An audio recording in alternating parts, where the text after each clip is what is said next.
अभी क्या बोला, ऐसे मार्केट में, वन वे मार्केट में भी लॉस में ही हो तो फिर क्या करें।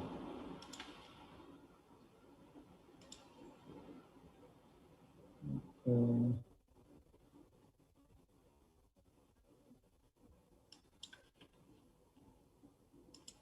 चलिए।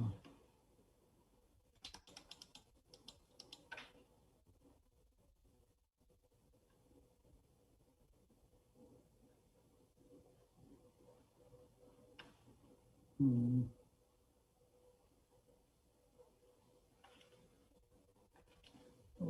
अभी क्या, गुड इवनिंग, गुड इवनिंग। भाई क्या हो गया, गुड। सर ट्रेड लिया पर नीचे आएगा ये नहीं पता है।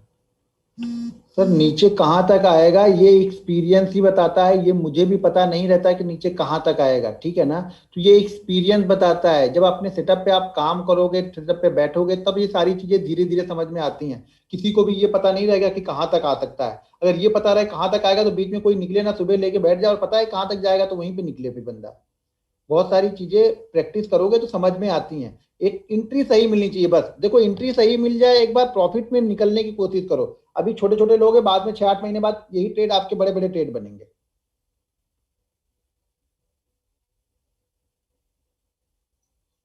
बिल्कुल, छोटे प्रॉफिट के लिए पहले जाओ, पहले छोटे प्रॉफिट को घर लेके जाना सीखो, तब बड़े प्रॉफिट हाथ लगते हैं।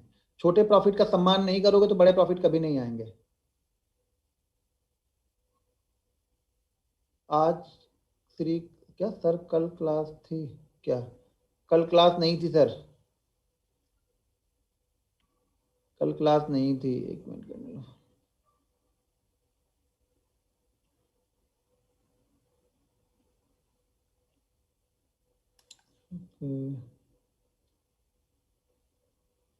सर स्मॉल ट्रेडर में चार्ज, सर स्मॉल ट्रेड में चार्ज तो ठीक है, लॉस करो, चार्ज मत दो, चार्ज लॉस लो।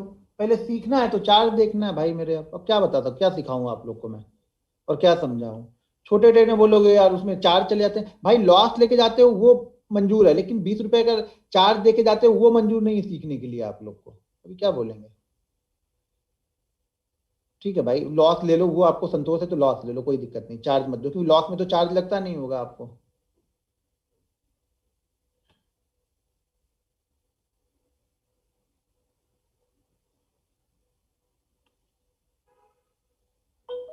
सर आज का दिन क्या था,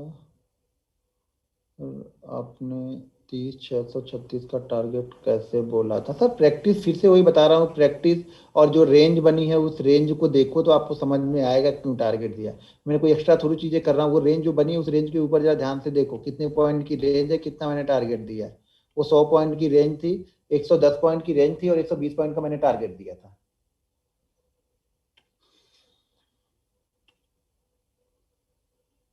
एक्सपायरी स्पेशल कोई स्ट्रेटजी मेरे पास नहीं है, सारी चीजें यही काम करती हैं एक्सपायरी में भी।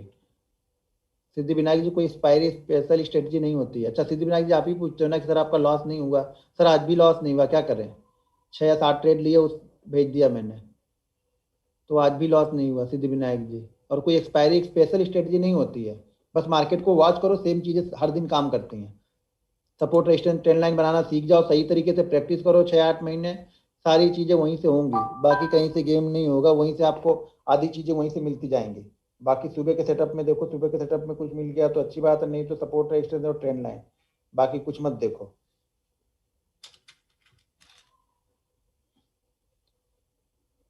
ऑप्शन सेल नहीं करता हूँ।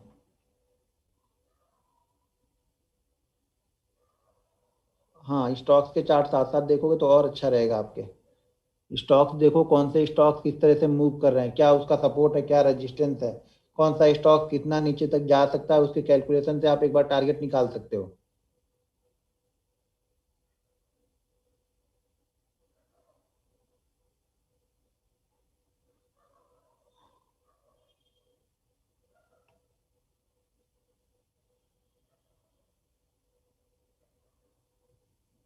ट्रेंड लाइन में एसएल कैसे लगाएं? ट्रेंड लाइन में एसएल पिछला जो स्विंग लो या स्विंग हाई है वो एसएल होता है। मतलब ध्यान से सुनते भी नहीं हो क्या ट्रेंड लाइन में आप लोग, कि मैंने क्या एसएल बताया है? जो पिछला स्विंग लो है, स्विंग हाई है, वही हमारा एसएल है। अगर हम बाइंग साइड में बैठे हैं तो पिछला जो स्विंग लो है वो हमारा एसएल है। हम सेल साइड में है तो पिछला जो स्विंग हाई है वो हमारा एसएल है।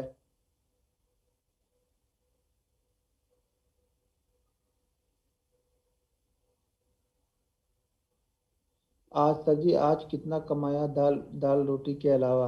दाल रोटी के अलावा इतना कमा लिया कि चिकन मटन भी खा सकते हैं, इतना समझ लो बस। दाल रोटी के अलावा हुआ,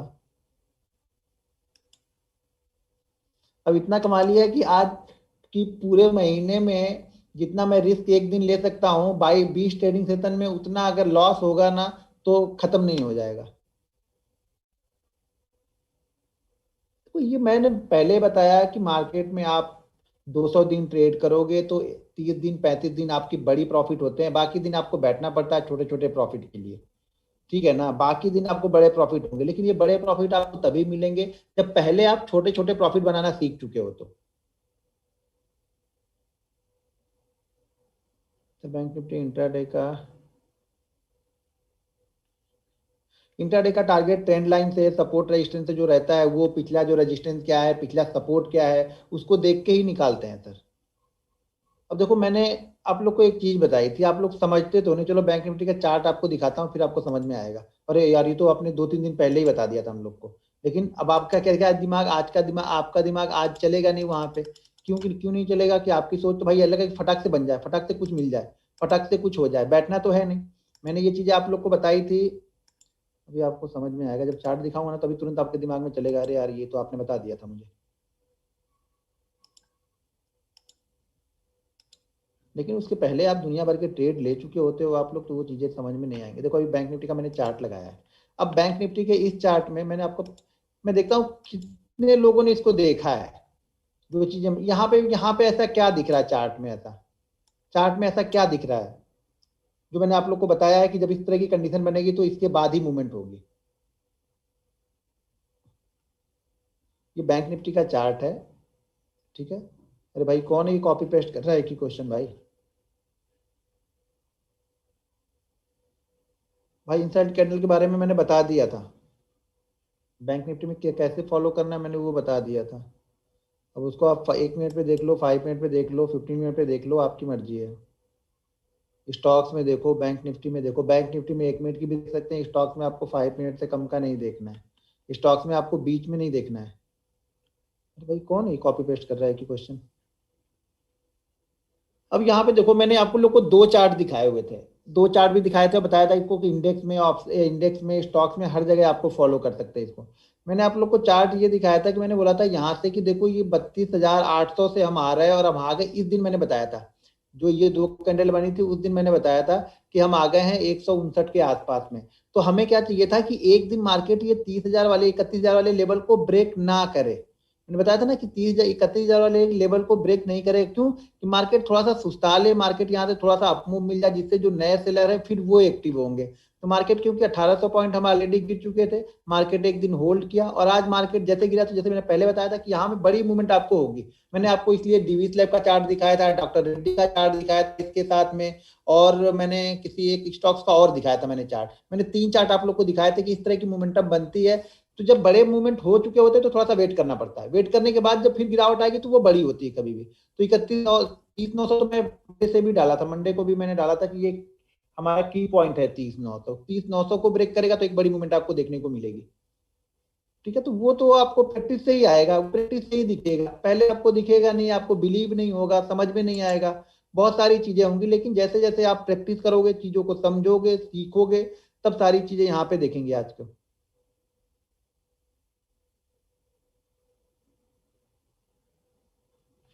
रेंज से आज बाहर निकला, लेकिन फिर से बड़ी मूवमेंट कर दिया, ये भी ध्यान रखना। रेंज से बाहर तो निकला, अगर ये रेंज से बाहर निकलता 900 के या 500 को ब्रेक ना करता और ये 500 के आसपास जाता, 700-800 के पास क्लोज करता, फिर कल 500 ब्रेक करता तो एक मूवमेंट मिलती। लेकिन आज ही इसने बड़ी मूवमेंट दी है, तो कल फिर से थोड़ा सा संभल के ट्रेड करना है। नो साउंड क्यों भाई? साउंड तो आ रहा है। क्या हो रहा है ये? मैसेज नहीं चल रहे बराबर आ रहे मेरे पास आज। 1 मिनट रुको, मैं लॉग आउट करके फिर से लॉग इन करता हूँ। हाँ, ये सेशन को मैं एंड करता हूँ, फिर मैं आ रहा हूँ, क्योंकि थोड़ा सा कुछ प्रॉब्लम चल रहा है इसमें लग रहा है। 1 मिनट में मैं आ रहा हूँ, पहले मैं एंड करता हूँ फिर आता हूँ।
में लगा देगा मैं आएंगे इधर। 90% लोग टाइम पास के लिए हैं यहाँ पे, सिर्फ 10% लोग हैं जो सीखने के लिए आए हैं, वो भी बेचारे इन 90 लोग के साथ में वो भी कहावत है हमारे यहाँ ना कि गेहूं के साथ घुन भी फिस जाएगा।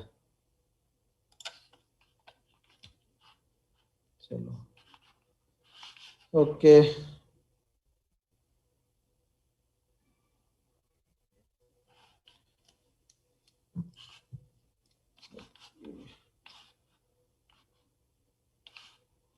चलो ठीक है। अब हम देखते हैं यहाँ पे, अब हमें एक चीज यहाँ पे ध्यान देनी है, स्टॉक्स के बारे में बता रहा हूँ, ठीक है। स्टॉक्स के बारे में बता रहा हूँ तो पहली क्या, हमारा जो टाइम फ्रेम है यहाँ पे 15 मिनट का है। अब जो लिखना है लिख लो, फिर बाद में पूछोगे तो कुछ नहीं बताने वाला हूँ, यहाँ पे लिख लो, क्योंकि मालूम मुझे 90% लोग सीरियस ट्रेडर नहीं है, सिर्फ वो हर जगह मजाक करने के लिए आए हैं। 10% जो लोग सीरियस ट्रेडर हो भाई, आप लोग रूल्स को, डिसिप्लिन को फॉलो करो, एक्सेल सीट को फॉलो करो, फिर लाइव सेशन में मिलोगे तो बहुत सारी चीजें आपको वहां भी बताऊंगा, ठीक है। तो यहाँ पे हमें टाइम फ्रेम हमारा फॉलो करना है 15 मिनट। वहां पे आपको ये पता चलेगा कि बैंक निफ्टी के एग्जैक्ट टारगेट कैसे निकालोगे, बैंक निफ्टी में एग्जैक्ट एंट्री पॉइंट किस किस दिन कैसे कैसे टाइम पे आपको मिलती है, कौन कौन सी ऐसी चीजें हैं, कौन कौन से ऐसे माइंडसेट है या कौन कौन से ऐसे लेवल होते हैं कि जहां पे बैंक निफ्टी जाने के बाद कुछ रेजिस्टेंस ऑटोमेटिक अपने आप में फेस करता है। वो चीजें वो मेरे लेवल निकाले हुए, वो मेरा एक्सपीरियंस है, तो कहीं आपको यूट्यूब पे कहीं वीडियो में एग्जैक्ट लेवल नहीं मिलेंगे। जैसे मैं कोई कोई लेवल डालता हूँ ना, तो आप देखोगे 10 में से 7 दिन 8 दिन मार्केट उस लेवल के पास से आके ही घूमता है, हो सके दो चार पॉइंट ऊपर जाए या 2-4 पॉइंट नीचे से घूम जाए। तो वो सब सारी चीजें लाइव सेशन में और सीरियस ट्रेडर को ही बताऊंगा वो सब सारी चीजें, ठीक है। तो जो लोग प्रैक्टिस करेंगे वो लोग 90 डेज में, देखो प्रैक्टिस के ऊपर है, जब तक ये प्रैक्टिस नहीं करोगे तब तक वो लेवल समझ में नहीं आएंगे, निकाल ही नहीं पाओगे आप। तो भाई 90 डेज प्रैक्टिस करना, ट्रेनिंग के बाद से 90 डेज काउंट करना और एक्सेल सीट मेंटेन करना, फिर आना। तो वहां पे बहुत सारी चीजें आपको बैंक निफ्टी ऑप्शन के बारे में बताऊंगा और स्टॉक्स के बारे में भी बताऊंगा। वो तो मैंने ऑलरेडी आप लोग को पहले चीजें बता दी कि 70% चीजें मैं बता दे रहा हूँ वहां पे, ठीक है। 70% चीजें यहाँ पे आप लोग को मैं बता दे रहा हूँ, 30% चीजें हैं जो कि प्रैक्टिस के बाद ही समझ में आएंगे और प्रैक्टिस के बाद ही बताऊंगा। 30% चीजें आपको, जब तक आप 1 से 10वां चैप्टर कंप्लीट नहीं करोगे तब तक वो 11वें चैप्टर में आप जा ही नहीं पाओगे, उसकी चीजें समझ नहीं पाओगे। तो एक्सेल शीट भेजना नहीं है, 90 डेज के बाद अपने पास रखना है, बाद में ट्रेनिंग खत्म होगा तो मैं मेल आईडी दूंगा, वहां पे आपको भेजना है, ठीक है। तो हमारा टाइम फ्रेम जो है स्टॉक्स के बारे में हम इसको कर रहे हैं, ठीक है। स्टॉक्स में फॉलो करेंगे, इंडेक्स में भी फॉलो कर सकते हैं, निफ्टी बैंक निफ्टी जिसमें आपको फॉलो करना है तो आप वहां पे सब जगह फॉलो कर सकते हैं। टाइम फ्रेम 15 मिनट है, ठीक है। 15 मिनट की पहली कैंडल हमें देखनी है, 15 मिनट की पहली कैंडल यूट्यूब पे देखा होगा तो वो नहीं है, ध्यान रखना यूट्यूब में कुछ अलग चीजें रहती हैं, 1-2 पॉइंट मिस हो जाएंगे, 1-2 पॉइंट ऊपर नीचे रहेंगे, ये हमेशा ध्यान में रखना। ऐसा नहीं कि वो काम नहीं करेंगे, काम वो भी करेंगे, परफेक्ट करोगे तो काम वो भी करेंगे, लेकिन शायद मेरा एक्सपीरियंस या मेरा ट्रेड इस पे ज्यादा लिया हुआ है, ठीक है। तो ये क्या है, टाइम फ्रेम 15 मिनट का है। 15 मिनट के टाइम फ्रेम में आगे की 3 कैंडलें इस कैंडल के अंदर में ही होनी चाहिए। कितनी कैंडल? 3 कैंडल। आगे की 3 कैंडल इस कैंडल के अंदर में ही होनी चाहिए। पहला 15 मिनट यानी ये 9:15 से लेकर के 9:30 वाली कैंडल है, ठीक है। ये कैंडल क्लोज होगी 9:30 पे, ये कैंडल जो होगी वो 9:45 पे, ठीक है। ये कैंडल जो होगी वो 10 बजे, ठीक है। और ये कैंडल जो होगी 10:15 की। तो यानी हमारा ट्रेड कितने बजे के बाद एग्जीक्यूट होगा? 10:15 के बाद ही हमें ट्रेड मिलेगा। तो यानी आराम से जो लोग 10 बजे सो के उठते हैं उनके लिए भी ये काम करेगा। 10 बजे मतलब 10:10 पे सो के उठोगे तो 5 मिनट में वो स्टॉक्स आपको ढूंढ के निकाल लोगे, ठीक है। तो हमें ट्रेड कहाँ मिलेगा? 10:15 के बाद, हो सके 10:15 पे मिले, 10:20 पे मिले, 12 बजे मिले, 1 बजे मिले, 2 बजे मिले, यानी 2 बजे तक आप इसको फॉलो कर सकते हो। अगर कोई भी स्टॉक एक कैंडल बनाया है, आगे की 3 कैंडल उसी के अंदर में ट्रेड कर रहे हैं, ठीक है। आगे की 3 कैंडल इसी के अंदर में ट्रेड कर रही हैं, उसके बाद अब 3 के बाद ये 4 हो सकता है, 5 हो सकता है, 6 हो सकता है, 7 हो सकता है, मिनिमम 3। ये मिनिमम की बात कर रहा हूं, ये बनेगा तो हमारा कंडीशन अप्लाई यहाँ पे हो जाएगा, यानी हमारे रूल्स के अंदर में 3 से कम नहीं देखना है। आप बोलोगे 2 में फॉलो करेगा तो नहीं करना है। एक पहली कैंडल के बाद 3 कैंडल। दूसरी चीज, अगर पहली कैंडल जितनी छोटी होगी मूवमेंट आपको उतनी बड़ी मिलेगी। पहली कैंडल यानी मान लो अगर आपने 5 स्टॉक सेलेक्ट किए हैं, अच्छा मैं वीडियो बंद कर देता हूँ 1 मिनट, कुछ लोग बोल रहे वीडियो बंद कर दिए तो अच्छा देखिएगा, ठीक है, ठीक है। अगर पहली मान लो आपने ऐसे 5 कैंडल ढूंढ ली है, तो जिसकी रेंज सबसे छोटी होगी, पहली कैंडल की रेंज सबसे छोटी होगी, वो सबसे अच्छा मूव करेगी। ध्यान रखना, जिसकी कैंडल सबसे छोटी होगी वो सबसे अच्छा मूव करेगी। जो बड़ी कैंडल होगी उसको हम बाद में फॉलो करेंगे, पहले सबसे छोटी। अगर आपके पास 5 निकाले, वो 3 की कैंडल छोटी है पहली कैंडल, तो उस 3 को रखो, 2 को बाहर निकाल दो। वो 2 भी हमारी स्ट्रेटजी में बना हुआ है, लेकिन हमारे पास उससे अच्छा यानी आइडियल ट्रेड कौन सा होगा कि छोटी कैंडल बने। तो हमें छोटी कैंडल वाला मिल गया तो हम उसको फॉलो कर रहे हैं। हम बड़ी कैंडल को फिर फॉलो नहीं कर रहे, हम छोटी वाली को फॉलो करेंगे। ठीक है, अगर आपके पास 5 मिल गए उसमें से कुछ छोटी है, नहीं आपको वही 2 मिले हैं तो उसको ही फॉलो करेंगे। इस कंडीशन में देखो ज्यादातर हमारा क्या होगा कि अगर ये छोटी कैंडल है तो एसएल हमेशा अपोजिट होगा। ये कैंडल ग्रीन है, रेड है, इससे हमें कोई मतलब नहीं है। कैंडल रेड बनी तो भी ठीक है, ग्रीन बन गई तो भी ठीक है। बाइंग करेंगे, अगर इसके ऊपर निकलता है बाइंग करते हैं तो एसएल हमारा ये लो होगा, अगर छोटी कैंडल है तो। अगर कैंडल थोड़ी बड़ी है तो इन कैंडलों में से जिसका लो होगा, मान लीजिए इसमें क्या होगा, मान लीजिए ऐसी एक पहली कैंडल बन गई। अब पहली कैंडल बनने के बाद मान लीजिए इसका लो जो है वो 700 का है। फिर एक और कैंडल बनी, इसका लो शायद 702 का लगा हुआ है। और एक कैंडल और थोड़ी सी बन गई, मतलब क्रॉस नहीं किया, इस कैंडल का लो मान लो 703 का है। ठीक है, तो हम इसका लगा देंगे कब, जब बड़ी कैंडल है तब। मान लो ये 700 है और ये 715 है। ठीक है, एक बात बोल रहा हूँ, एक एग्जांपल दे रहा हूँ, बड़ी कैंडल होगी तब हम एसएल को आगे करेंगे। मान लो ये 700 है और ये 705 ही है, तो हम इसी का एसएल फॉलो, यही एसएल फॉलो करेंगे। फिर गैप अप हो, गैप डाउन हो, रेड कैंडल हो, ग्रीन कैंडल हो, इससे हमें कुछ लेना देना नहीं है। लेना देना फिर सिर्फ क्या है कि स्टॉक रेंज के बाहर हो। कल जैसे मैंने बताया था, हर चीज में क्या बता रहा हूं आप लोग को कि स्टॉक्स अप या डाउन मूवमेंट के अंदर में हो, स्टॉक्स किसी रेंज में खुद ना फंसा हुआ हो। मतलब डेली चार्ट में देख लो कि ऐसा नहीं तो डेली चार्ट में 2-3% की रेंज के अंदर में या 5% रेंज के अंदर में ही फंसा हुआ होगा, तो उसको हम नहीं फॉलो करते हैं। किसी ब्रेकआउट या ब्रेकडाउन में वो डाउन साइड जा रहा है और अप साइड में हमारा ट्रेड बन रहा है, हम तो भी करेंगे, कोई दिक्कत नहीं है। पहला टारगेट वही 0.7 से 1% के बीच का ही आपको रखना है, 0.7 से 1% के बीच का ही पहला टारगेट रखना है। ठीक है, सेकंड टारगेट जो होगा वो 1.5 से लेकर के 2%, ये आइडियल है, जो भी है ये आइडियल है, तो इसको फॉलो करना है हमें। एसएल इस कैंडल का लो, एसएल बड़ा होगा तो क्वांटिटी कम कर देना है। मान लीजिए अगर आप 700 का स्टॉक है, हर दिन आप 100 क्वांटिटी लेते हो, 5 रुपए एसएल बनता है, तब अगर एसएल 7 रुपए बन रहा है तो क्वांटिटी आपकी कम हो जानी चाहिए। एसएल अगर 8 रुपए बन रहा है तो क्वांटिटी आपकी थोड़ी सी कम हो जानी चाहिए, ये ध्यान रखना है आपको। ठीक है, अभी एक बार फिर से समझा रहा हूँ, सारा मिटाता हूँ, एक बार फिर से समझाता हूँ, जिसको लिखना है लिख लो, नहीं लिखना है तो सुनते रहो आप लोग। ठीक है, टाइम फ्रेम 15 मिनट का है। ठीक है, 15 मिनट का हम टाइम फ्रेम यहाँ पे फॉलो कर रहे हैं। पहली कैंडल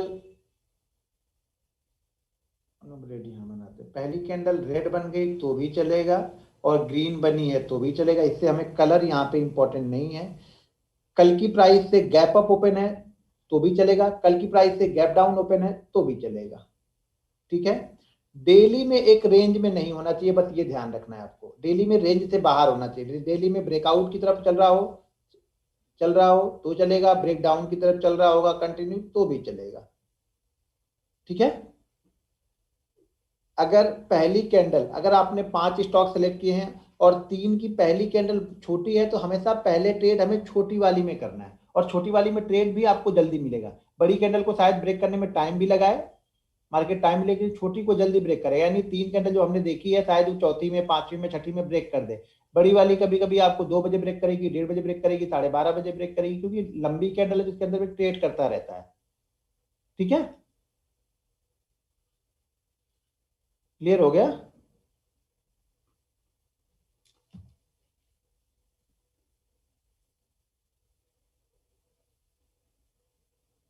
सर एचसीएल में आज एसएल था, एचसीएल में आज एसएल था, मतलब किस बात का एचसीएल में एसएल था? ये भी तो लिख दो किस बात में एसएल था। एचसीएल में, एचसीएल में आज एसएल था। अब इससे हम क्या समझेंगे या दूसरा कोई सुन रहा होगा वो क्या समझेगा कि एचसीएल में आज एसएल था? किस बात पे एसएल था एचसीएल में, वो भी वहां पे लिखोगे तब समझ में आएगा किसी को भी, चाहे आपको चाहे हमको। समझ में तभी आएगा जब एसएल होगा वहां पे तब।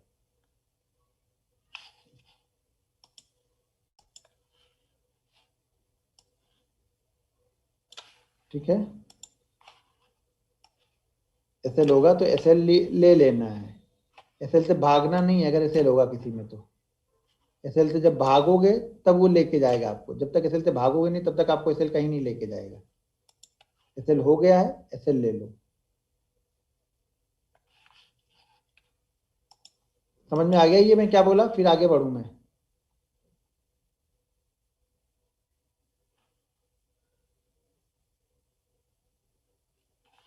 तो किसी ना किसी ट्रेंड में होना चाहिए स्टॉक, तभी हम फॉलो कर रहे हैं।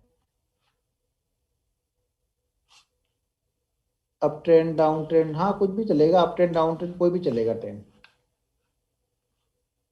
अप ट्रेंड होगा, डाउन ट्रेंड होगा, साइडवेज नहीं चलेगा खाली हमें। अब चार्ट पे ही दिखाता हूँ, चार्ट पे रिपीट करता हूँ तो समझ में आएगा।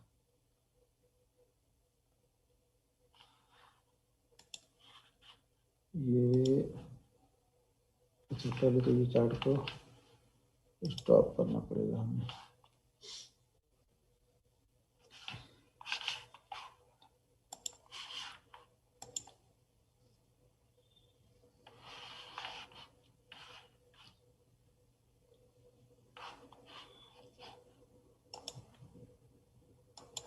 एक मिनट,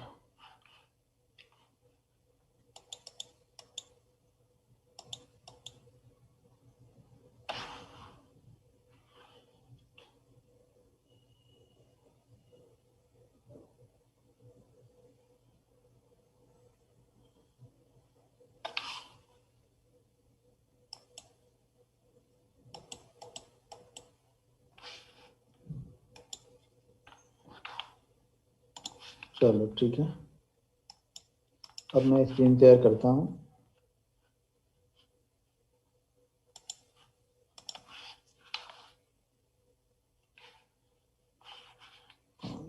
स्क्रीन से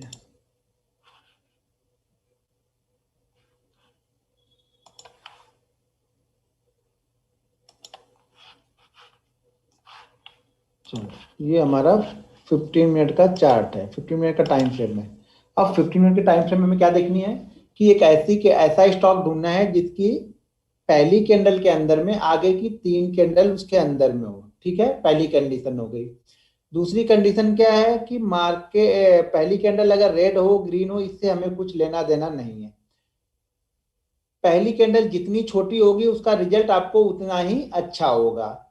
चौथी कंडीशन, मार्केट को ट्रेंड की साइड में ट्रेड करोगे तो प्रॉफिट अच्छा होगा। समझो मान लो कि अगर आज निफ्टी कंटिन्यू गिरते हुए जा रहा है, या निफ्टी मान लो 40 पॉइंट या 50 पॉइंट डाउन में है, तो ज्यादातर हमें बड़ा प्रॉफिट कौन सा देगा, जो डाउन साइड वाला होगा, यानी जो डाउन साइड में ब्रेक करेगा वो वही देगा। अगर आप अप साइड वाले में जा रहे हो तो आपकी क्वांटिटी 20 से 30% होनी चाहिए। मान लो अगर हमने स्टॉक्स लिया, ठीक है, और वो स्टॉक्स अप साइड में ब्रेक कर रहा है, तो क्वांटिटी अगर हम 100 ले सकते हैं तो वहां पे क्वांटिटी हम 30 ही लेने वाले हैं। अगर हम ट्रेंड के अगेंस्ट ट्रेड कर रहे हैं तो क्वांटिटी कम ट्रेड करते हैं, ट्रेंड के साथ में ट्रेड करते हैं तो क्वांटिटी, जो नॉर्मल क्वांटिटी हम यूज कर रहे हैं वो क्वांटिटी लेंगे। ठीक है, क्लियर हो गया ये क्या क्या बोला मैं।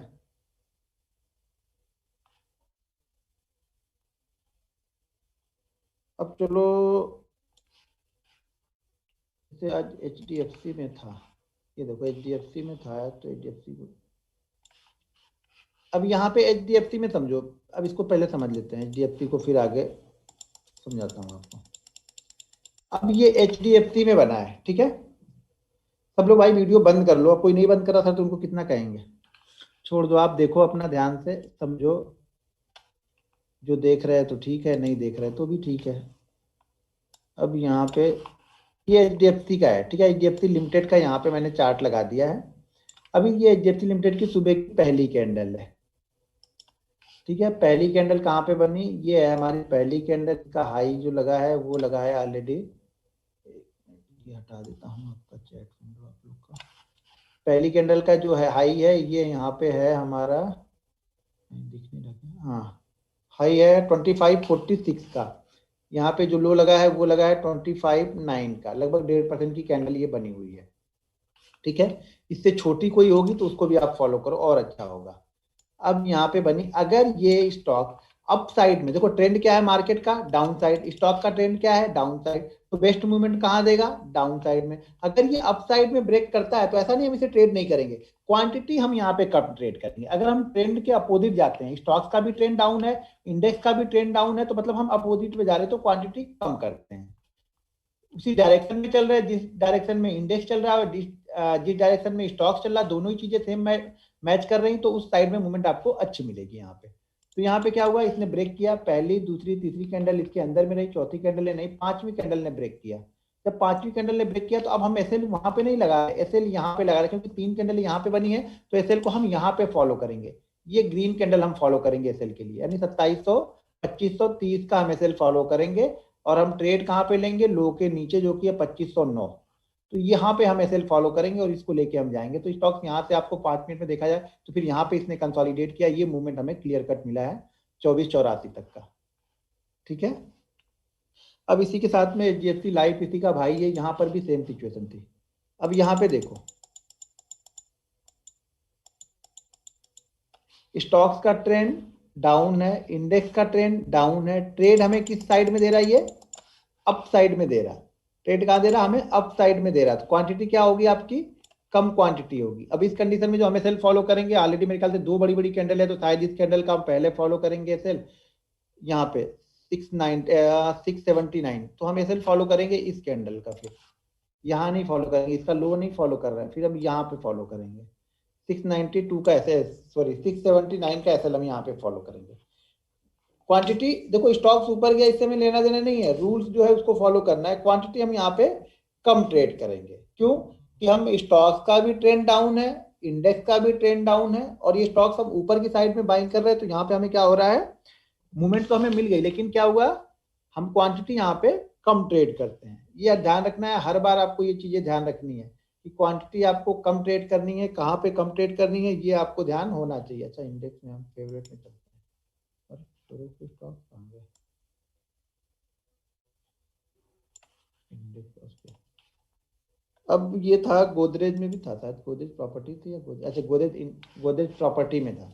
यहाँ पर भी देखो, यहाँ पर भी ये रेड कैंडल बनी है, इस कैंडल के अंदर में स्टॉक रहा है, तीन कैंडलों के बाद ये तीन क्या ज्यादा कैंडल यहाँ पे बनी है। लो इसका है 1313 का, हाई है 1327 का, तो हम ये हाई नहीं फॉलो कर रहे हैं, अब हम इसको फॉलो करेंगे एसएल। ये भी बड़ा है, 1322 का भी एसएल बड़ा हो जाएगा। तो ऑलरेडी इस कंडीशन जहां पे ये पिछला स्विंग हाई आपको दिखे, फिर जब भी कंसोलिडेट करता है उसका पिछला स्विंग हाई जो होगा वो एसएल लगा लेंगे। यहाँ पे तीन कैंडल 5-5 मिनट की रुकी हैं, तो ये हमारे लिए स्विंग हाई हो गया, तो 1314 का हम यहाँ पे एसएल लगाएंगे, यहाँ पे इसको हम ट्रेड करेंगे। एचडीएफसी लाइफ में दिखाया ना अभी, ठीक है। गेल में था सुबह, गेल में देखा हो किसी ने तो, गेल है नहीं क्या स्टॉक, गेल कहाँ गया, ये रहा गेल में। तो कैंडल गेल में बड़ी है, तो अगर आपको इससे छोटी कैंडल मिली है तो पहले उसको ट्रेड करना है, बड़ी कैंडल को छोड़ दो आप। डॉक्टर साहब को देखो, डॉक्टर साहब ने बड़ा अच्छा बनाया था आज, ये देखो डॉक्टर साहब सबसे बढ़िया 5000 का स्टॉक्स है, ये देखो यहाँ पे इसने ब्रेक किया 5000 के नीचे, एक जो राउंड फिगर का लेवल होता है, जैसे मैंने कल भी बताया था, राउंड फिगर का लेवल है, वो ब्रेक किया, और स्टॉक 1% में चल रहा है, यानी जो इसकी मूवमेंट हुई है वो 1% के अंदर में हाई लो बना हुआ है, तो ये हमारे लिए बहुत अच्छा है। और जैसे इसने देखो इसके लो को ब्रेक किया, फिर उसके बाद से रुकने का नाम ही नहीं लिया। जैसे आपने ट्रेड यहाँ पे आपका एग्जीक्यूट हुआ होगा, उसके बाद से देखो कोई भी कैंडल ऐसे नहीं बोल रही कि आपको निकलना है यहाँ से। ऐसा इंडिगो में बना था, कुछ लोग बोल रहे हैं इंडिगो, देखो इंडिगो है कि नहीं है, तो इंडिगो में कहाँ बना है सर, तो कुछ भी लिख रहे हो आप लोग, फिर देखा है क्या आपने, इंडिगो कहाँ दिख रहा है, ये पहली कैंडल ये बनी है, पहली कैंडल के हाई लो को ब्रेक ही नहीं किया है। सर यूट्यूब पे कितनी बताई थी वो देखना है, या यहाँ जो बता रहा हूँ वो देखना है, यूट्यूब वाली फॉलो करना है तो वो फॉलो कर लो, यहाँ वाली फॉलो करना है तो ये फॉलो करो। जब ये भी सीखने के लिए आए हो तो इसको फॉलो करो ना, ये आपको पहले मिल जाएगा ना। एसबीआई कार्ड बोल रहे कुछ लोग, हाँ एसबीआई कार्ड में भी है, ऑलरेडी बना के ही रखा हुआ है एसबीआई कार्ड में, देखो ये देखो एसबीआई कार्ड में भी, एसबीआई कार्ड में बहुत अच्छा बना हुआ है, 1008 और 993, यानी हाई जो आपका हो गया ये एसएल हो गया 1008 के, नहीं 1008 नहीं, लो कितना है, अच्छा 91 है, तो आपका एसएल यहाँ पे हो गया 1001 का एसएल हो गया। देखो इसको ब्रेक किया तो ये भी स्टॉक कहीं पे भी नहीं रुका, तो ट्रेंडिंग मार्केट में बहुत अच्छा मूव करके आपको मिल जाएगा। ठीक है। और लेकिन जिस साइड में मार्केट की कंडीशन हो उस साइड में आपको अच्छा मूव मिलेगा।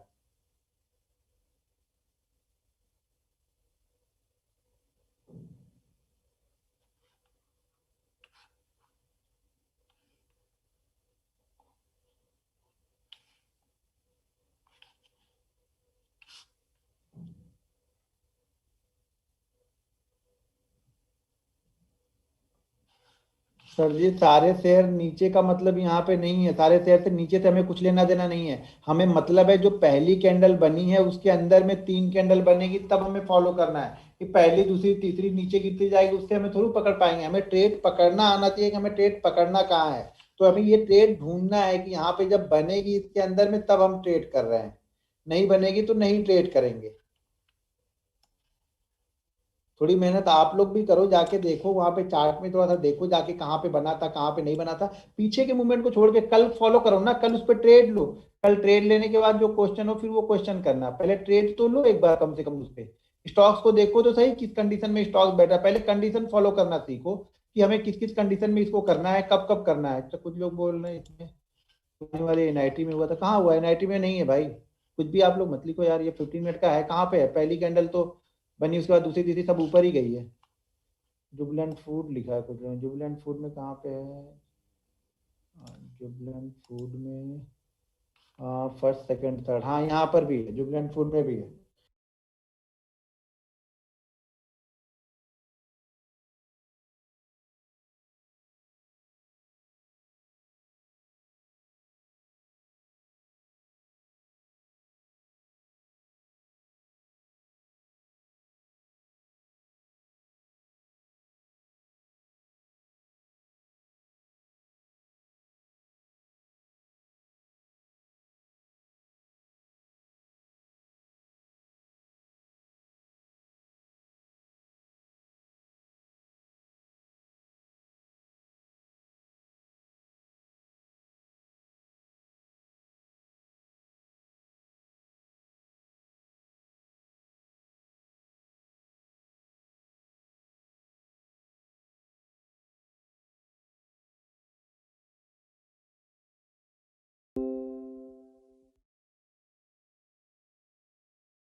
जहाँ ऐसे हिट हो गया खत्म हो गया कहानी। अगर 3 सेलेक्ट करोगे तो ये जाहिर सी बात है कि अगर इन तीन एक ही पैटर्न से इसी पैटर्न से आप हर दिन 3 स्टॉक सेलेक्ट करते हो और पूरे दिन आप ट्रेड करते हो कंडीशन को फॉलो करने वाले, यानी छोटी से छोटी वाली कैंडल आप ढूंढ के निकाल लेते हो, तो ये ध्यान रखना इन ऑफ वीक आप लॉस में नहीं रहोगे। थोड़े से प्रैक्टिस के बाद शुरुआत में थोड़ी सी प्रॉब्लम होती है कि हम सही जगह पे ट्रेड नहीं ले पाते हैं, हम देखते रहते हैं, देखते देखते ही 2 रुपए मूव कर जाएगा।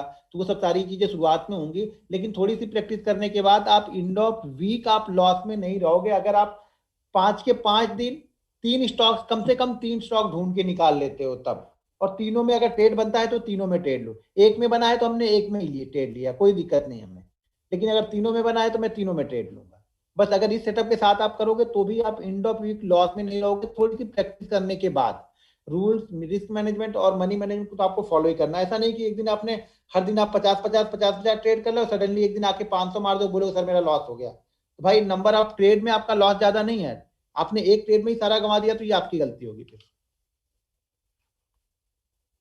डुप्लेट फूड पहली कैंडल थोड़ी सी बड़ी, मुझे लग रहा है 2628 26 2% से की है। अगर 2% से छोटी भी कैंडल मिले तो बहुत अच्छी बात है, जैसे कई सारी कैंडल बनी थी। ठीक है, अगर जितनी छोटी मिले, अगर 1% से भी कम मिल रही है तो बहुत अच्छा मूव करती है। ये ध्यान देना चार्ट में ढूंढना जरा, तो 1% से कम वाले भी मिलेंगे तो बहुत अच्छा मूव करेंगी वो। ठीक है।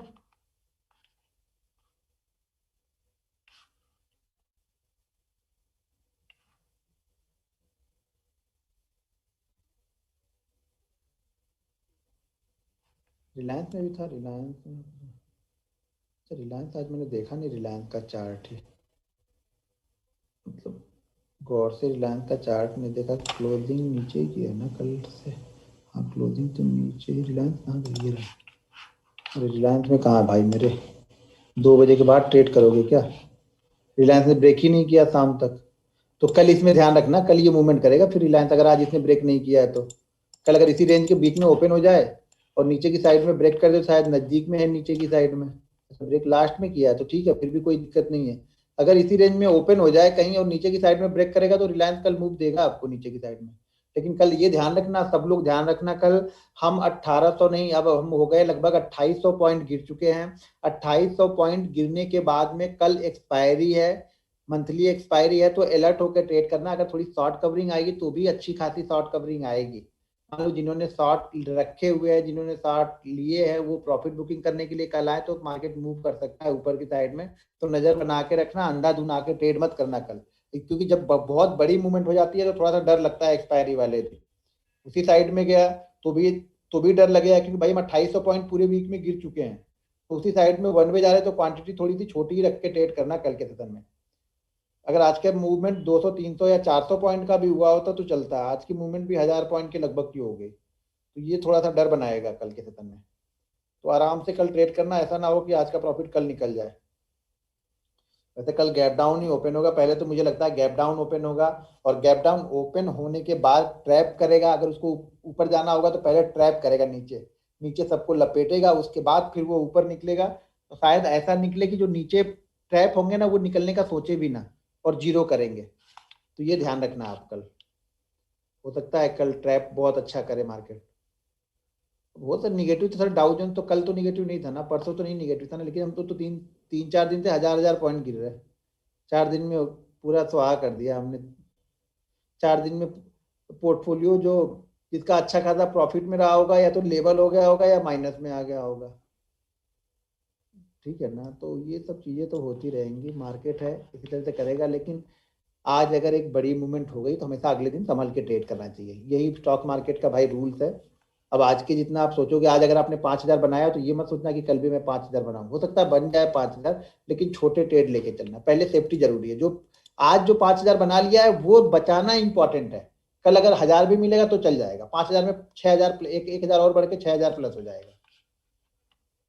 ठीक है, चलो ये चार्ट अभी मैं दूसरा बताता हूँ इसी पे, मूविंग एवरेज वाला। ठीक है, ये मूविंग एवरेज हमें यहाँ पे मैंने मूविंग एवरेज लगा के रखा हुआ है, स्क्रीन ये दिख रही है कुछ दूसरी दिख रही है?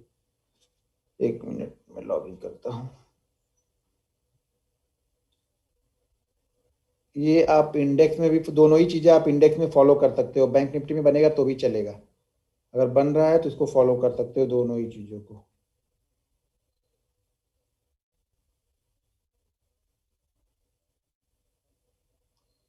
ये हो गया 27 मिनट है।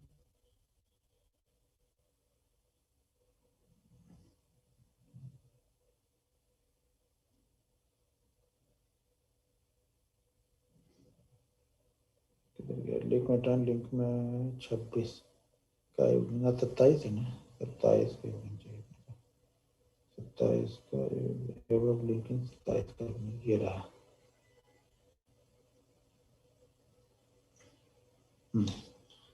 ये मैंने लॉगिंग कर लिया, हाँ बराबर है, चार्ट यही दिख रहा। अब यहाँ पे हमने दो एक्सपोनेंशियल मूविंग एवरेज लिया है, पहला है एक्सपोनेंशियल मूविंग एवरेज 12 का और दूसरा है यहाँ पे 20 का। तो दो एक्सपोनेंशियल मूविंग एवरेज हमने लिए हैं 12 और 20 का। ठीक है, 5 मिनट के चार्ट पे इसे हमें अप्लाई करना है। ठीक है, इसके लिए भी स्टॉक्स रेंज के बाहर ही होना चाहिए, ये हमारी पहली कंडीशन है ट्रेडिंग की, कि स्टॉक्स किसी रेंज में फंसे हुए स्टॉक्स को हम ट्रेड नहीं करते हैं, हमेशा रेंज के ऊपर या नीचे जो स्टॉक्स होते हैं उनको ही हमें ट्रेड करना है। जैसे अब जील को देखोगे तो जील एक रेंज में फंसा हुआ स्टॉक्स है। ठीक है ना, आप डेली चार्ट पे अगर जील को देखोगे तो एक रेंज में फंसा हुआ स्टॉक्स है, तो इसमें ज्यादा बड़ी मूवमेंट आपको नहीं मिलने वाली है। इसमें कोई भी सेटअप रहे, कोई भी स्ट्रेटजी रहे, सपोर्ट रेजिस्टेंस 5 मिनट पे करो, डेली इंट्राडे में ट्रेंड लाइन को यूज करो, आपको मूवमेंट नहीं मिलेगी, आप कैसे लोगे?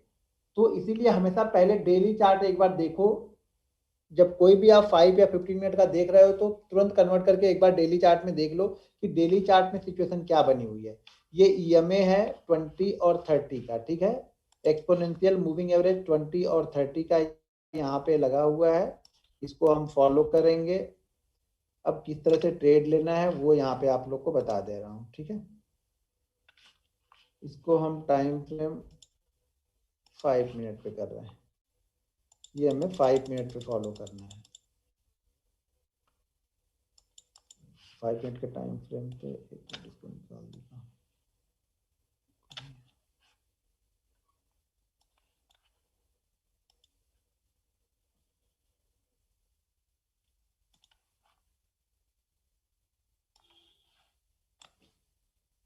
एक मिनट, हाँ अभी आ गया। चलो यहाँ ये कहाँ पे लगा है, नीचे से हम चल रहे हैं ऊपर। किस कंडीशन में फॉलो करना है वो बताता हूँ पहले।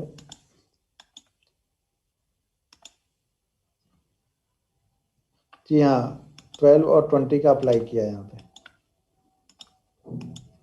ये स्टॉक्स ना सबसे अच्छे, इसको ढूंढने का तरीका ये है कि आप किसी भी साइट पे जाके जो टॉप मूवर और टॉप गेनर और टॉप लूजर होते हैं ना, उसमें देखो सबसे पहले, शायद ज़्यादातर उसमें आपको मिल जाएंगे। उसमें 10 टॉप मूवर ले लो, टॉप गेनर ले लो और टॉप लूजर ले लो, वहाँ पे 10-10, तो शायद उसमें आपको एक ट्रेड कंटिन्यू आपको ट्रेड वहाँ पे मिलने के चांसेस है। अब यहाँ पे हमें ट्रेड लेना कब है, अब ये यूबीएल है, ठीक है। यूबीएल से मैंने दिया भी था शायद। अच्छा ये तो अप्लाई नहीं कर रहा, ध्यान रखना। अच्छा देखो पहले मैं समझा देता हूँ। यहाँ पे कोई भी स्टॉक्स मान लो ऊपर से नीचे आ रहा हो या नीचे से ऊपर गया हो फिर नीचे आ रहा, लेकिन उसको आना चाहिए हमारे कहाँ पे, 20 जो हमारा जो 12 का मूविंग एवरेज है वहां पे आके इसको सपोर्ट लेना चाहिए। जो 12 का मूविंग एवरेज है यहाँ पे आके सपोर्ट लेना चाहिए। अब क्या क्या चीजें इसमें नहीं करनी है। पहली बात तो 12 का सपोर्ट लेना चाहिए कितनी कैंडल, कम से कम 4 कैंडल, यानी 5 मिनट की कम से कम 4 कैंडल 12 के मूविंग एवरेज के पास में उसको बनना चाहिए, ठीक है। तब हमें कंफर्म होगा कि हाँ यहाँ शायद यहाँ पे बायर एक्टिव हो सकते हैं। दूसरी कंडीशन है कि कोई भी कैंडल 12 के नीचे क्लोज ना करे। ये जो 4 कैंडल हम देख रहे हैं ना, इसमें से कोई भी कैंडल 12 के नीचे ना क्लोज करे, या इसके पहले भी किसी भी कैंडल ने क्लोज ना किया हो। अगर ये ऊपर से स्टॉक्स आ रहा है यहाँ पे आके पहले एक कैंडल 12 के नीचे क्लोज कर देता है, उसके बाद जाके 12 के ऊपर रुकता है, तब हमें फॉलो नहीं करना है। 12 के नीचे एक भी कैंडल क्लोज मतलब हमारा ये सेटअप तैयार नहीं है। किसी भी कैंडल ने 20 का मूविंग एवरेज टच कर दिया, जैसे यहाँ पे टच कर रहा है, ये दिख रहा है, क्लोज तो किसी ने नहीं किया लेकिन ये टच कर रहा है 20 का मूविंग एवरेज, अगर किसी ने टच कर दिया तो भी हमें ट्रेड नहीं लेना है। यानी ये सारी चीजें फॉलो कर रहा है, सिर्फ इसने टच कर दिया है इसलिए हम इस ट्रेड को फॉलो नहीं करेंगे, ठीक है। तो किसी भी स्टॉक्स ने अगर 12 के नीचे क्लोज कर दिया तो भी हमें ट्रेड नहीं लेना है। 20 को अगर टच कर दिया है 5 मिनट के अंदर में तो भी हमें ट्रेड नहीं लेना है। तो ये दोनों कंडीशन में ट्रेड नहीं लेना है। ट्रेड कब लेना है, स्टॉक्स अगर ऊपर से नीचे की तरफ आ रहा है, यहाँ पे सपोर्ट ले रहा, 4 कैंडल है यहाँ पे बनी, 4 5 6 उससे ज्यादा कितनी भी बने उससे में नहीं, कम से कम 4 कैंडल बननी चाहिए। 4 कैंडल के बाद जब हाई को ब्रेक करेगा, उस 4 कैंडल का जो भी हाई होगा उसके बाद हम इसको बाइंग करेंगे। यहाँ पे हम टारगेट नहीं रखते हैं, सिर्फ एसएल को फॉलो करते हुए हम आगे की तरफ बढ़ते चले जाते हैं। एसएल को ट्रेल करते करते करते करते आपको आगे बढ़ना है, ठीक है। जब हमने बाइंग किया है उस समय एसएल हम 20 का मूविंग एवरेज लगा के बैठे हुए। चलो ऊपर चलते हैं, किसी स्टॉक में देखते हैं बाइंग साइड सेल साइड जहां मिलेगा वहां पे कंडीशन सही। जैसे ये नीचे की तरफ आया, ऊपर की तरफ गया, क्लोज कर दिया 20 के ऊपर, 12 के ऊपर इसने क्लोज कर दिया, 20 को टच भी कर लिया, तो मतलब हमें इसमें फॉलो नहीं करना। उसके बाद ये कैसा भी बनेगा उससे हमें कुछ लेना देना नहीं है। एक बार इसने कंडीशन को फॉलो नहीं किया, ये क्या कर रहा, ऊपर भी गया, पहले नीचे आया, नीचे आने के बाद ऊपर भी चला गया, तो अब अगर ये फॉलो भी करेगा तो हमें नहीं करना है। दोनों साइड में अगर मूवमेंट हो गई है, ऊपर भी ब्रेक कर दिया नीचे भी ब्रेक कर दिया, तो हमें इसको फॉलो नहीं करना है।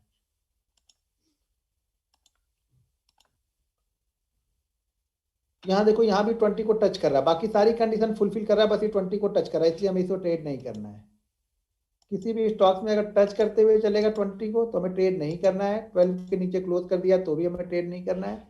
ये स्टॉक्स यहाँ पे आके एक कैंडल ही बना रहा, तो इसको भी हमें फॉलो नहीं करना। इसको मतलब आप काउंट कर लेना कि 1 2 3 4, ऐसा बिल्कुल मूविंग एवरेज के पास में बिल्कुल 4 कैंडल बननी चाहिए, ठीक है। मूविंग एवरेज के पास में एकदम 4 कैंडल बननी चाहिए, तब हम फॉलो करते हैं। चलो अभी वो मिल ही जाएगा। यहाँ पे दिख रहा है, यहाँ पर भी एक कैंडल गई, यहाँ पे सिर्फ 2 कैंडल बनी है। अपने रूल्स को आपको ही फॉलो करना है, हमें किसी को दिखाना नहीं अपने रूल्स को। हमें अपना ट्रेडिंग सेटअप बेहतर करने के लिए हम रूल्स बना रहे हैं अपने, ठीक है ना। तो हमें अपने रूल्स को फॉलो करना है। ये देखो ये परफेक्ट सिचुएशन यहाँ पे बनी है। ये हमारे मूविंग एवरेज के पास में यहाँ पे देखो ये 4 कैंडलें बनी हुई है। मार्केट नीचे आया, नीचे आने के बाद ये कंसोलिडेट कर रहा है, ये 4 कैंडलें यहीं पे बन रही हैं। अब ये इस स्टॉक्स के नीचे जब निकलेगा, इसके नीचे निकलेगा, तब हमारा ट्रेड यहाँ पे एग्जीक्यूट होगा। ये ऑलरेडी दूसरे वाले सेटअप में भी बना था जिसमें हमें 10:15 पे ट्रेड मिल रहा था। यहाँ पे हमें ट्रेड क्या हो रहा है, पहले मिल रहा है, शायद पहले मिल रहा है या फिर 10:15 के बाद ही मिल रहा है, 10:20 के बाद ही मिल रहा है, उसी टाइम पे मिल रहा है ट्रेड। लेकिन ये देखो नीचे की तरफ आया, उसके बाद जो 12 है इसको ये रेजिस्टेंस ले रहा है, जो बाइंग साइड में होगा वो 12 के पास इसे सपोर्ट लेगा। अब यहाँ पे हमें मूविंग एवरेज क्या करना है, हमारा मूविंग एवरेज कितना है 20 का है, तो 20 का यहाँ पे हमें प्रॉफिट बुक नहीं करना है, 20 का मूविंग एवरेज कंटिन्यू फॉलो करते हुए आना है। जब 20 को टच कर दे निकल जाना है, क्योंकि जब थोड़ी देर भी इसके नीचे रह जाएगा ना तो आपका एसएल हमेशा आपके बाइंग प्राइस के पास में आ जाएगा। यानी इस कंडीशन में आपने इसको बाइंग किया है 992 में, तो आपका एसएल जो लगेगा वो लगेगा 998 का। और जहां पर भी निकलेगा धीरे धीरे करके नीचे की तरफ आएगा, जहां पे एसएल कट करेगा वहां से निकल जाना है।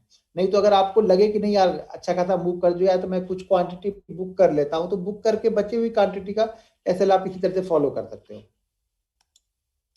जहां पे बनेगा वहां पे करना है। 50 स्टॉक 60 स्टॉक्स की आपकी वॉच लिस्ट है, तो हर दिन आपको 2 से 3 स्टॉक्स मिल जाएंगे। ये मत सोचना कि 50 के 50 आपको मिलेंगे, 2 से 3 स्टॉक्स ही आपको पर डे मिलेंगे 50 की वॉच लिस्ट अगर आपके पास में है तो। हर सेटअप इसी तरह से काम करेगा। अगर आप जो पहली कैंडल वाली जो हम देख रहे थे वहां भी अगर आपके पास 50 की लिस्ट है तो उसमें भी 2-3 स्टॉक्स ही आपको मिलने वाले हैं, ठीक है। तो उसी 2-3 पे भी ट्रेड करना है। और 2-3 ट्रेड करने के लिए ये परेशानी होगी। परेशानी क्यों होगी कि तब तक मार्केट देखोगे आप निफ्टी 100-150 पॉइंट ऊपर नीचे हो चुका होगा, आपको ट्रेड ही नहीं मिला होगा। तो आप लोग इस जल्दी में उल्टे सीधे ट्रेड ले लेते हो, और यही हमारे लॉस की वजह है। मार्केट यही बोलता है कि आप बैठो मत, कुछ ना कुछ करते रहो। जो लॉस मेकिंग ट्रेडर होते हैं वो क्या करते हैं, बैठे रहते हैं ना। हम कुछ बैठे नहीं रहते, हम कुछ ना कुछ करते रहेंगे।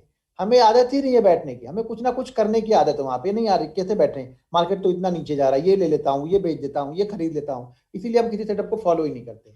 यहाँ पर हम सेटअप को फॉलो नहीं कर रहे हैं, क्यों कि पहले ये नीचे था, नीचे के बाद वापस ऊपर गया, वापस नीचे आया, यानी दोनों तरफ इसने कट कर दिया, तो हम इसको फॉलो नहीं करने वाले हैं। नहीं तो आप इसको ही फॉलो करो, नहीं सर बना तो है बहुत अच्छा, नीचे भी गया है, हम इसको फॉलो नहीं करने वाले। अपने रूल्स को हमें ही फॉलो करना है, कोई तीसरा यहाँ पे फॉलो करने नहीं आएगा हमारे रूल्स को, ठीक है। तो हमें अपने रूल्स को फॉलो करना है। यहाँ पे देखो ये सिचुएशन सही है, ये नीचे की तरफ गिरा,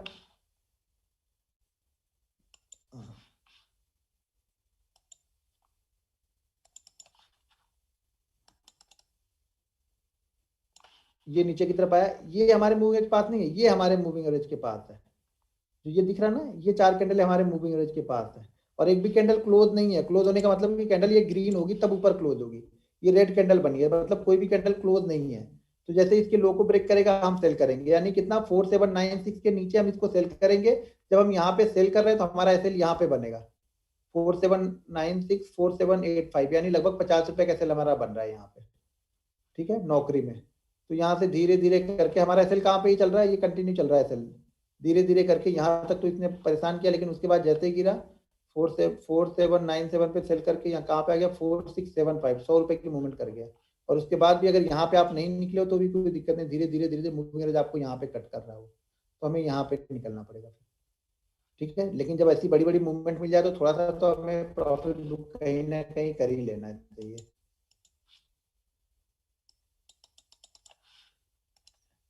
ठीक है। जब मार्केट बनाएगा तब हम करेंगे। मार्केट कर रहा है यहाँ पे, देखो हमारे मूव कंटिन्यू फॉलो कर रहा है, लेकिन इसने ब्रेक डाउन नहीं दिया नीचे की तरफ अभी, और उसके ऊपर जाके इसने कैंडल क्लोज कर दिया।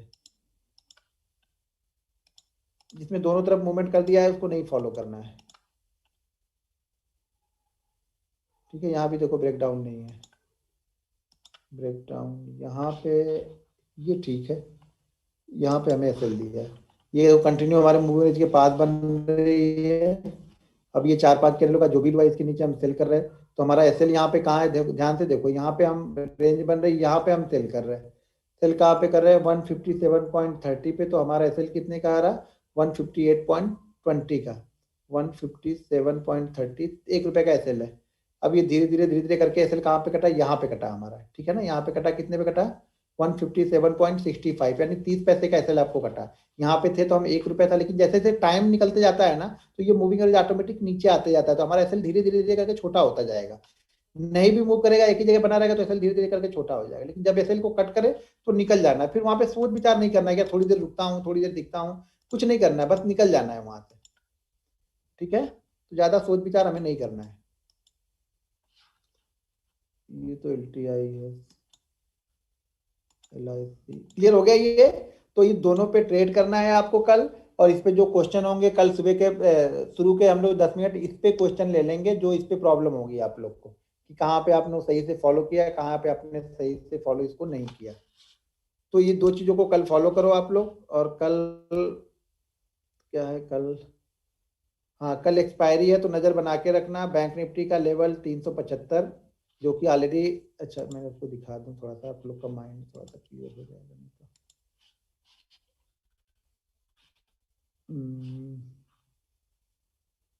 एक मिनट, कहाँ पे गया बैंक निफ्टी, इसको फॉलो करते हैं।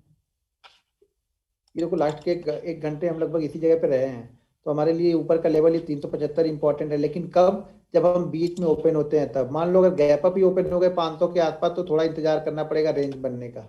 जैसे रेंज बनेगी वैसे फिर हमारे, देखो ट्रेंड लाइन बना के रखो आप लोग ना, सपोर्ट रेजिस्टेंस बना के रखोगे ना, तो आपको ट्रेड ढूंढने में बिल्कुल आसानी होगी। आप लोग बिल्कुल मुश्किल में रहोगे ही नहीं, आप लोग ट्रेड इतने अच्छे से फॉलो कर लोगे कि पूछने की जरूरत ही नहीं पड़ेगी कुछ। लेकिन आप लोग बिलीव नहीं करते हो, अपने ट्रेड पे बिलीव नहीं करते हो, आप लोग अपनी रिसर्च पे बिलीव नहीं करते हो, इसलिए प्रॉब्लम हो रही है यहाँ पे आप लोग को। इसके नीचे जाएगा, हम एक पॉइंट मान लो अगर ये गैप डाउन ओपन हो जाता है 30,000 के आसपास, और 30,000 ध्यान रखना अपने आप में एक साइकोलॉजिकल सपोर्ट या रेजिस्टेंस होता है, जैसा कि मैंने बताया आप लोग को। तो ये ध्यान रखना, यहाँ पे अगर होगा तो शायद मार्केट एक बार बाउंस बैक करेगा 200-300 पॉइंट का। अगर सपोर्ट लेके इसने अगर बाउंस बैक करना स्टार्ट किया तो मेरे ख्याल से 200-300 पॉइंट का बाउंस बैक लेगा वहां पे मार्केट। अगर नहीं किया, रेंज बना के नीचे की तरफ ब्रेक किया, तब तो फिर 200-250 पॉइंट के नीचे वांदे लगने वाले हैं फिर से कल। अब देखना ये है कि जाता कहाँ पे। आज भी देख लो कितने, अगर शांति से आप लोग बैठ के देखे होते किसी भी चीज को, तो शायद मार्केट आपको बहुत आसान दिखता ट्रेड करने के लिए। लेकिन होता क्या है ना, हम इंतजार नहीं करते हैं, हम वेट नहीं करते हैं। यहाँ पर भी देखो मार्केट रेंज ही बना रहा है, 5 मिनट की कैंडल देखो तो रेंज ही बना रहा है। और रेंज को जैसे इसने ब्रेक किया 30,000 वाले लेवल को, कहाँ पे आ गया, धीरे धीरे आके 800 पे आया। ये 795 का इसने हाई लगाई, 200 पॉइंट का मूवमेंट इसने 15 मिनट में दिया। फिर इसने एक रेंज बना के रखा। अभी रेंज बना तो रहा है, लेकिन जैसे मैंने लास्ट वीडियो में भी आप लोग को बताया, पहले ही बताया है, मार्केट अब तब तक अच्छा मूवमेंट नहीं देगा जब तक इस हाई को क्रॉस नहीं करेगा। कल के सेशन में बताया था ना वीडियो में, जैसे भी आप लोग को समझाया कि इसके ऊपर जाएगा तभी मूवमेंट आएगा। ये मूवमेंट नहीं हो रही है, कहीं भी जाके यहाँ पे कुछ सेशन मिलता है तो अब ये जब तक पिछले हाई को, प्रीवियस हाई हमारे लिए बहुत इंपॉर्टेंट होता है। इंटरडे ट्रेडर हो तो प्रीवियस हाई और प्रीवियस लो बहुत इंपॉर्टेंट है हमारे लिए। अब ये यहाँ से निकलने के बाद में मान लो यहाँ पे निकलता, फिर से छोटी कैंडल बना के और फिर इसको ब्रेक करता पिछले हाई को, तब एक मूवमेंट हमें मिलने को देखने को मिलती। लेकिन ये इसको निकाला नहीं, फिर से वापस नीचे की तरफ गया। ये फिर से नीचे की तरफ गया, ट्रेंड लाइन का ब्रेकडाउन हुआ, नीचे की तरफ गया। ट्रेंड लाइन तो आप लोगों ने बनाया नहीं होगा। अब लोग नहीं सर मैंने तो बनाया ही नहीं। अब बनाया नहीं तो भाई मार्केट आपको कैसे देगा? ट्रेंड लाइन बनाओगे तो आप ही ना। और मैंने कल ही बताया था कि इस तरह की ट्रेंड लाइन अगर बने तो थोड़ा सा अलर्ट रहना। इस ट्रेंड लाइन को हम बाइंग नहीं करते, रजिस्टेंस के लिए हम यूज करते हैं इसको। देखते हैं कि आप रेजिस्टेंस बन सकता है इसका। और इस तरह की ट्रेंड लाइन जब भी बनेगी हम इसको बाइंग करेंगे। कभी भी पिछले हाई को ब्रेक नहीं कर रहा, ध्यान से देखना, पिछले हाई को कहीं भी ब्रेक नहीं करते हुए दिखेगा। ये कंफर्मेशन ये है, इससे ये देखने की चीजें मिलती है कि जब आप प्रैक्टिस अच्छे से प्रैक्टिस कर लेते हो तो आप इतने बड़े बड़े प्रॉफिट को आराम से ले सकते हो। प्रॉफिट को आराम से ले सकते हो, पूरा नहीं ले पाओगे, लेकिन हाँ यहाँ से यहाँ तक का मूव, ये मूव हमें मिल जाएगा। ये यहाँ से निकला तो ये मूव हमें मिल जाएगा, ये हमें मूव मिल जाएगा, ये मूव हमें इसमें कुछ नहीं मिलेगा, सब चीज मूव नहीं मिलेगा। क्योंकि हम ऑप्शन ट्रेडर हैं, तो जब ये रुकने लगता है ना तो ऑप्शन की प्राइस ऐसे ही धीरे धीरे कम होने लगती है। तो पहले यहाँ पे निकल जाएंगे, फिर नया ट्रेड यहाँ पे ले लेंगे, क्योंकि नया फिर से क्या बना रहा है यहाँ पे, इसने कम से कम ये घंटे रुका, फिर से इसको ब्रेक किया, ब्रेक किया तो भी देखो फिर से धड़ाधड़ होगा। ऊपर जाने का तो चांस ही नहीं बन रहा ना, क्योंकि हाई को ब्रेक ही नहीं कर रहा, किसी भी पिछले हाई को ब्रेक नहीं कर रहा। अगर पिछले हाई को ब्रेक करके आके लो को ब्रेक करता, तब थोड़ा सा अलर्ट रहता कि यार पिछले हाई भी ब्रेक कर रहा और लो भी ब्रेक कर रहा, मतलब शायद जाएगा कि नहीं जाएगा। लेकिन पिछले हाई को बिना ब्रेक किए हुए आके लो को ब्रेक कर रहा, मतलब फिर से नए जो सेलर है वो एक्टिव हो जाएंगे यहाँ पे। ठीक है, तो कल आराम से ट्रेड करना। थोड़ा सा अगर गैप डाउन ज्यादा मिल जाएगा तो मुझे लगता है कि मार्केट ऊपर की तरफ, शायद पहला मूव शायद ऊपर करेगा। अगर मार्केट 300 350 पॉइंट गैप डाउन अगर मिल गया तो मार्केट मुझे लग रहा है पहला मूव ऊपर की साइड में करेगा।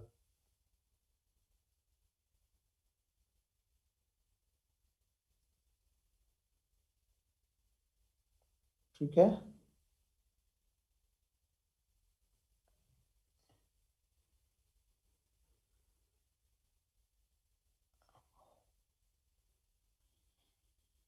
चलो ठीक है, फिर कल मिलते हैं हम लोग सेम टाइम पे। तो कल कुछ चीजें देखेंगे हम लोग। ओके।